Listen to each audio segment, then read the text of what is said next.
Hi everyone, my name is Katie, and today we are going to talk about 5 tips on how to get your webtoon to stand out. And we are going to do something special in this video and have a special guest to talk with. I'm here with Inkmoon, a fellow webtoon artist. So can you introduce yourself and tell us a bit about your work? Thanks for having me. So my name is Inkmoon. Also, I go by Ink. So I am an independent webcomic artist working on half of both that is uploaded on Webtoon Canvas.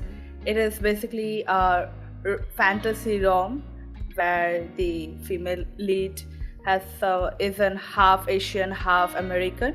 So it touches on sensitive topics about identity crisis, bullying, and it has a touch of fantasy and romance with it.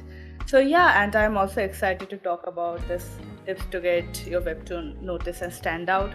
So hopefully we have fun with it. Yeah, I'm so excited to do this. This is going to be so fun. So I guess with introductions out of the way, how about I start off this video with my first tip? Sounds good. Continue.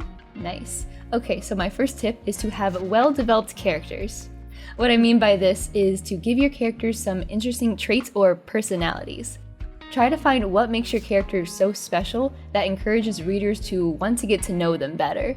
Like, since characters are one of the main parts of a comic, creating ones that readers will want to learn more about and are curious about will keep them coming back. I agree with that actually because when you love a character, it shows you create mood boards and stuff, and you actually it's surrounded with love, and it becomes it's like bringing life to them, you know. Yeah. I love drawing mood boards and just sketching out characters to begin with, trying to figure out what they like, what they dislike, or really how they look. Because I know with comics, their overall character design is pretty important to grab a reader's attention, you know? And it's also a very structured thing. If you're in episode 50 or 60, and there is a chance that you might forget one of the key features of a character, so you can just look back at the character design and it's oh, so there is an heart symbol on their hair and stuff. Yeah, of course. I feel like if you have an interesting character design, let's say someone's got a robotic arm or pointed ears, something that when a new reader is first looking at your comic, they're curious about who they are or what the character is about. Or even the fact that maybe is adding in a kind of personality trait to make them stand out. If they're an elegant character with a bad temper, or a tough guy with a heart of gold. Just something that you don't usually think about in characters, but can shine the most.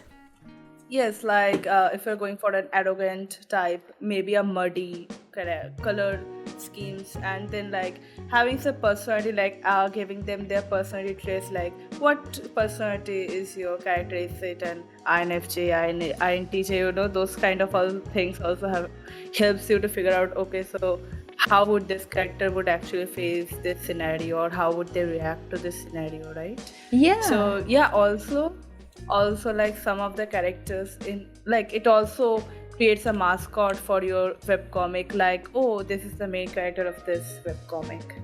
Yeah, that's so true. I always find it fun to do personality questionnaires, but instead of for yourself, for your character, just to see how different they answer compared to how you would answer. And it also gives you the freedom to think in their eyes, you know. It can be a bit difficult at first, but I think when you are thinking through their eyes, it will get easier over time. That's true. So for the next tip, upload on a fixed schedule. I think having a fixed schedule does help with your audience and to grow. This is because then your audience know when to check your webtoon. Additionally, it also provides a trust between the creator and the audience. And this trust factor between the audience and you, they are coming, let's say, on Sunday, and they just know that there is an upload to that time.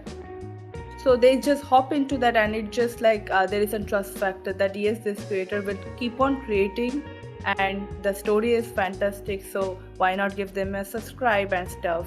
And also, it's not necessary to do it weekly basis. You can go bi-weekly or even once a month upload, or I have seen some of the webtoon canvas creators actually say the webtoon will be updated on the 10th, 30th and 20th of the month.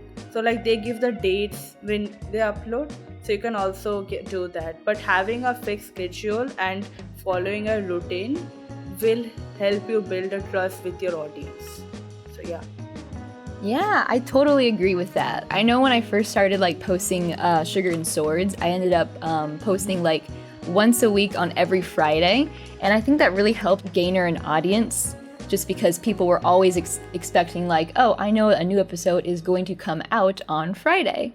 And like even if you don't upload weekly, just as long as you communicate with your audience when the next upload is going to be, it also helps with trust. Yeah, like also like interacting with your audience and stuff. And I have seen some of the readers that are like constant readers, like they always leave a comment, and it's just so fun, like they're keeping up with the comic, you know. Yeah, I love when that happens. So like I have a question for you. Your webtoon, that is the Sugar and Spice, how long it took to actually get your like first 100 to 200 subscribers or like that audience? I think with that one, with Sugar and Swords, it took like a few weeks or a few months, and I feel like I got pretty lucky with that comic. I think after posting 10 episodes, it got featured in like the webtoon Rising Stars or Hidden Gems. It was some category, but it got featured after around 10 episodes. But before then, I was pretty slow to grow. No, actually, it's like, yeah, that webtoon canvas thing is like you never know, like you can just wake up and see your webtoon being featured and stuff. But yeah, congrats on that. You never know, like if it's the 10th episode or like the 5th or 6th. I think just having patience will help a lot with that. Yeah, so true. And I know with my other comic, Crystallize, that one really hasn't gotten featured, and I'm like working on like chapter 5 now, but I just think it's just fun just to draw it to begin with, whether it gets featured or not, just because it's also fun for it to like slowly grow over time rather than bursts of growth. Like both are good. I think when you like slowly grow and have like a steady grow, like almost a linear graph, it's like it's you know the audience, and when you're like just waking up and you see like, okay, I gained like 100 plus subs and there are so many comments, you know, you get that overwhelming feeling like now you can't mess up and stuff. And also the fact that you said that it is very important to love the story you're saying, because webtoon featuring thing is very luck basis. You can get featured today or tomorrow or even in like 2 years. You never know actually. Like the time period is very uncertain. But if you love your story, or automatically with time your audience will find you, you know. Like there is a category for, I think like they made a category, I don't know if it was before, but there is a category for canvas creators. Like when they upload, they under the category tag, it goes to the front page on the webtoon canvas site. So like there is the main topic and there is the categories one. So yeah, maybe if you like keep up a fixed schedule, you can see your comic that time being uploaded, and it helps, I guess. Yeah, it totally does. Oh yeah, so my next tip is to have a strong opening or first chapter of your comic. So like when people first view your webcomic, first impressions are always important. For comics on Webtoon, it's important that like your first 3 episodes specifically show what your story is about. Not only will that help decide if they want to read it, but also after the 3rd episode, readers on Webtoon will also get a notification on whether they want to subscribe to that comic or not. Actually, that 3 things, like it's like, I think it's called like giving the hook in the webcomic. Yeah, the hook. Yeah, so basically like I agree with what you said. It's like you're giving the synopsis for the webcomic, and as a reader, like I'm also like a huge consumer of webtoons. I don't necessarily read the synopsis at first. Like I have read multiple webtoons and I did not read the synopsis. I just went ahead with the webcomic, right? So like the first 3 episodes is like defining your webcomic, and there are a lot of readers that do not read the synopsis. But that does not mean you should not put efforts in the synopsis. You have to put efforts because you never know who is going to read what. So you have to just give your best and just make sure that whatever you wrote in the synopsis, the glimpse of it is in the first 3 episodes. Then you can actually give the hook and then modify it. And I think it's also important to know which one is your plot device and which one isn't, because I have seen a lot of webtoons that have a specific plot device but they derail from it after like a lot of episode commit, and they just move to different genres. Like it especially happens, I have seen it happens with some of the romance. They like derail from the main plot device and they just move more into romance, which is not bad, but it's like you are making this plot device and people don't know that much about the plot device, so they also want to know. So I think there should be a ratio between the two, and it's very much possible to create that balance.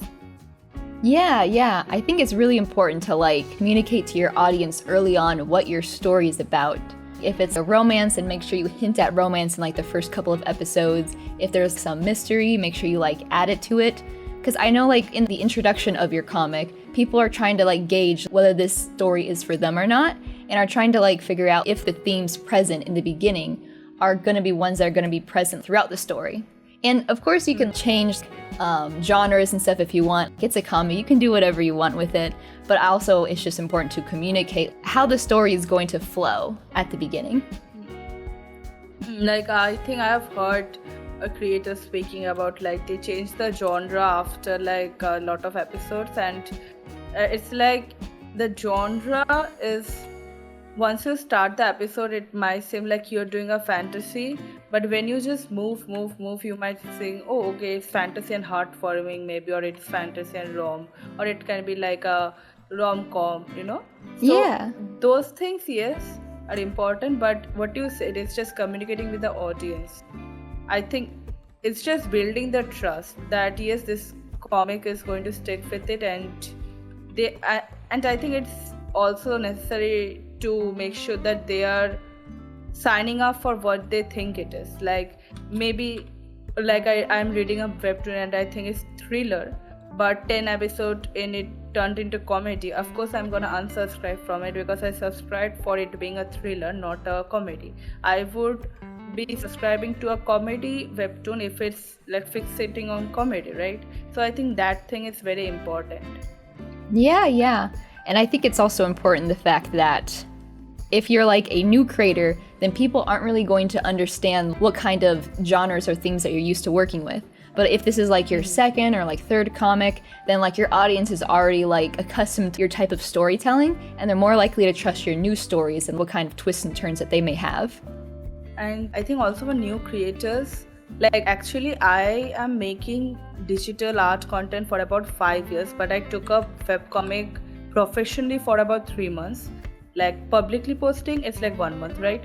But I have started doing webtoon, like making webtoons from like my 8th grade, but I did not post it because first I lost the files. Oh no! But the thing, yeah, like the tablet I was working with, I lost the files because the tablet crashed. But anyway, the thing is, it's the first time you're making a webcomic, right?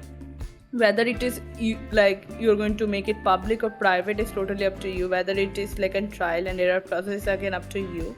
But I think like sometimes people just go like, okay, I'm going to touch on a lot of things and this is going to be a trilogy. Everyone wants that. I know every creator has that one story that they just want to show it to the world, like okay, this is the entire novel, it is having so many series and stuff.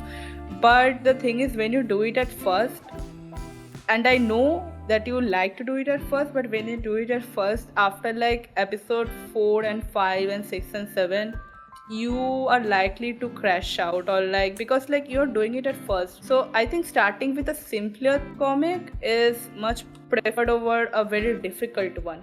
But here's the thing, if you're confident enough that you can handle that entire storyline of 100 episodes, then go for it. You can take a hiatus maybe after season 1 or season 2. But yeah, like if you're just a complete beginner, I would suggest to just start with a very small story at first, maybe like a baby novel, or maybe like a slice of life, or like Slice of life can also be like a lot of episodes, but my point is maybe start with something you're comfortable working with, not an entire trilogy, you know? Yeah, and funny that you mentioned that because for my two comics like Crystallize and Sugar and Swords, I like really wanted to tell Crystallize first. It's a really big and story-driven like comic that I knew that it probably wouldn't be a good one to be my first. So I ended up starting with Sugar and Swords, and I only like ended up planning like either at first 10 episodes and then like 40 episodes, and I was planning to stop around there. But because I was able to figure out how to make comics and how to write episodes, I just ended up continuing it more. So even with those smaller comics that you start with, they can also grow into something bigger. Exactly. And I think like people undermine some of the genres maybe because it's not cool. Like from an author's perspective, sometimes you think, maybe this won't work out, that won't work out. I think like it's better to test the waters. Like, okay, you're saying that this won't work out, but have you tried? Post it on the platform, right? And here's the thing, people think that it will change overnight, but it won't. It will take a lot of time.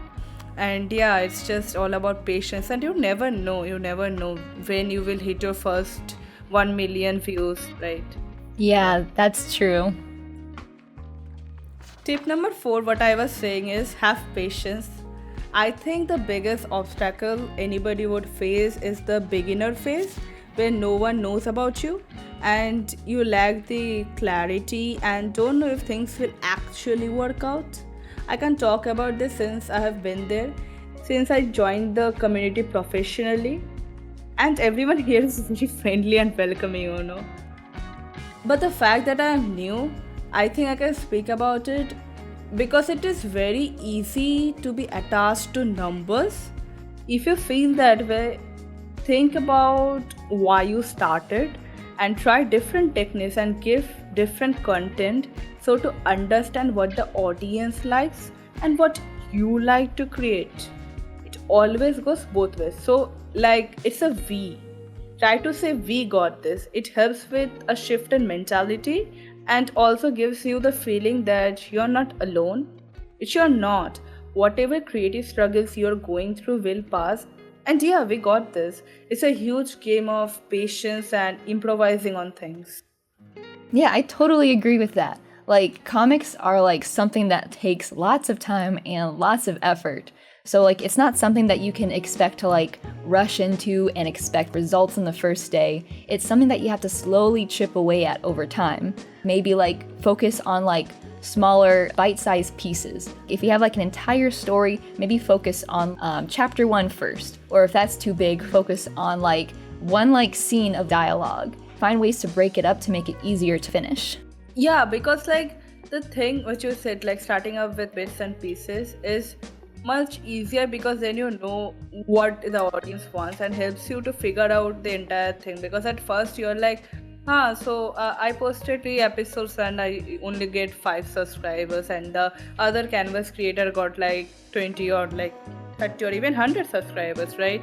I think people do that a lot because I also have been there. Like I used to like compare myself with other canvas creators, like, oh, they did this much episode and they got this much subscribers and stuff. And I think a lot of people do that, and I think what helped me and can help a lot of others is just like the story and just if it gets that bad, it's like just stop looking at those numbers. Okay, just stop it.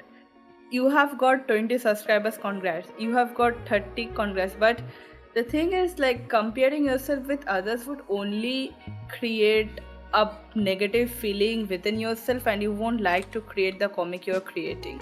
So if it also gets that level of comparison, I would just say just stop looking at other creators. Just do your own work and just go at your own pace. Eventually when you get there, then maybe like look with other creators and collab like we are doing right now, and just get to know them as a person and how they approach things, and just be active on this entire community and stuff, right? So yeah, like at first it can be a bit of like tough to get that pace within yourself, but it will all work out. Yeah. When? We don't know, but it will. Yeah. Yeah, I just totally agree with that. Comparison like to other artists and other comics and stuff can like really take the fun out of creating comics. And you just have to know that everyone's on their own art journey. Like some people started later in life, some people started earlier, and I think it's just important just to like enjoy where you are today. And also, fun you mentioned it because I think a lot of people will relate to it. It's like, oh, the art style looks so cool, right? Mm-hmm. Yeah, so basically, what I faced, and I think there is a lot of people with me. It's like, okay, this art style is looking cool, so maybe adopt that, or maybe adopt that, or maybe adopt that. Yes, you can do that as a way to like have fun with it, but eventually, when you like try different art styles, stick with the one you're most comfortable with. Because like you're creating a web comic, you're not creating illustrations here. Okay, so like stick with the things you like to do, and eventually, like you will get the numbers and everything, but maybe not, you won't be getting that physical injuries that a lot of creators do get. Like they do a lot of work, because you have to realize when you're making a webcomic there is a lot of efforts behind that. You're giving like it's almost as if you're doing a full-time job, right? So Yeah. it's like making your like simplifying your art style can help. And also if you're like comfortable with the manga or whatever, like those kind of art style is fun, because like I am also like kind of on that side, because I'm comfortable with that art style because I grew up with that. But I totally understand if you have a different art style, like for the Lord Olympus or even like your comic, it has a different art style than the standardized art style we see on the originals, and that's completely fine. It's about the story. If you have a good story, like if you have good storytelling, people will eventually be hooked in your webcomic or webtoon. Yeah, that's so true. Try not to like steer towards art styles that are most popular, but try to find like something that's easiest and funnest for you to draw.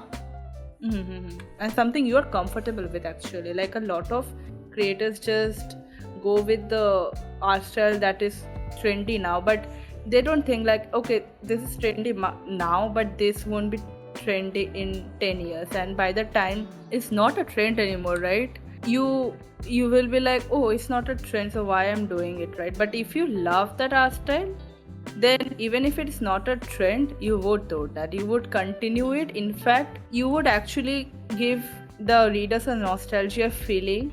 I have seen like your webcomic as well, right? It gives me the nostalgia feeling of what I used to read back in my middle school, like simple and fun way of portraying thing, right? Yeah, The yeah. NPC and everything. Yeah, so I love it. Like that feeling of nostalgia will go. And yes, maybe your art style is not trending now, but you love it and the audience will find you. Yes, totally. I guess at the end of the day, just have confidence in what you create. Yeah, definitely. Yeah, so I guess moving on to the final topic, which is to be active in the art community. This can be shown in multiple ways, like posting comic panels on social media, making videos talking about your comic process, or even interacting with fellow webtoon artists, kind of like what we're doing now. Yeah. I know like Webtoon Canvas also has like a Discord server where like creators can share their work as well as like promote their own stuff and basically just talk about webtoons and events that are coming up or things that you can participate in. And like by engaging in like social media and like the art community, not only can you get your comic to be viewed by more people, you can also make connections with fellow artists and like learn about new comics in the process. Because for me, I find like talking about others about my work can be very motivating to keep drawing. Also, like you're finding someone who can actually understand the efforts behind the webcomic, and you can create friends. Like kind of what we are doing right now, we are also creating a bond, and you can create a lot of friends on the community. And I think being active there is definitely helpful. Yeah, and it's something that I'm trying to get better nowadays. Even though like I'm on like the Webtoon Canvas Discord server, I'm not very active. So I am trying to like be more active online this year, post more stuff, and just generally talk more about comics. No, I get that, because I do not like, yes, I am in the server, but the thing is I am not active that much on Discord, but I should be. Yeah, and even if it's not Discord, just trying to be more active like on social media, creating like YouTube videos or like reels. Or like I've seen like the videos you make on like your Instagram with like the funny audios. I just really like those. Aw, thank you. Yes, I love to create those reels and shorts. And the thing is, it's also fun. Additionally, like you can also like join subreddits and Reddits. You know, there are a lot of webtoon subreddits available. So there are even subreddits that are for webtoon canvas creators. Like joining those subreddits can help you, and you can just talk about it. Yeah, finding like places where you want to be most active online and just not only like talk about your own comics, but also uplift and like promote others in the process. Of course, like okay, I think I have found some like posts on Reddit that say like okay, I have this issue with this. How can I improve on that? And I also used criticism from the Reddit community. It's like okay, here's my cover page or here's this. So what are the things I need to work on to improvise it? So it also helps because you're getting a feedback from a third person, right? And you can also help the other people that are trying to get an constructive criticism on their work. So yeah, it's just uplifting, improvising, and building a community together. It's always like we are growing. It's not like okay, I am growing and maybe I will not let them grow. No, don't gatekeep, right? We have like art is already like so creative. I don't think like gatekeeping or anything is like will do any good. Yeah, totally.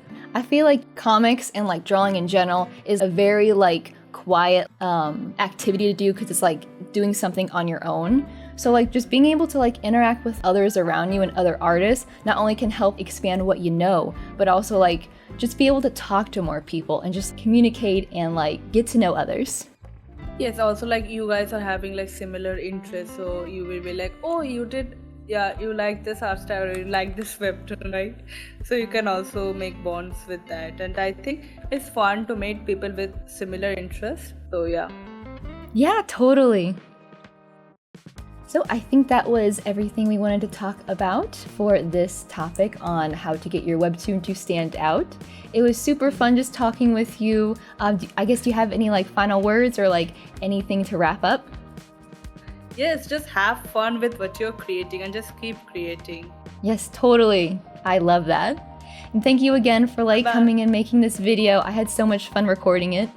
Oh, thank you. Like it's like so amazing, like meeting creators and stuff. So yeah. So to conclude this, I will also include links down below where you can find our comics and where you can find us on social media. So I hope you enjoyed this video. Bye bye. Bye bye!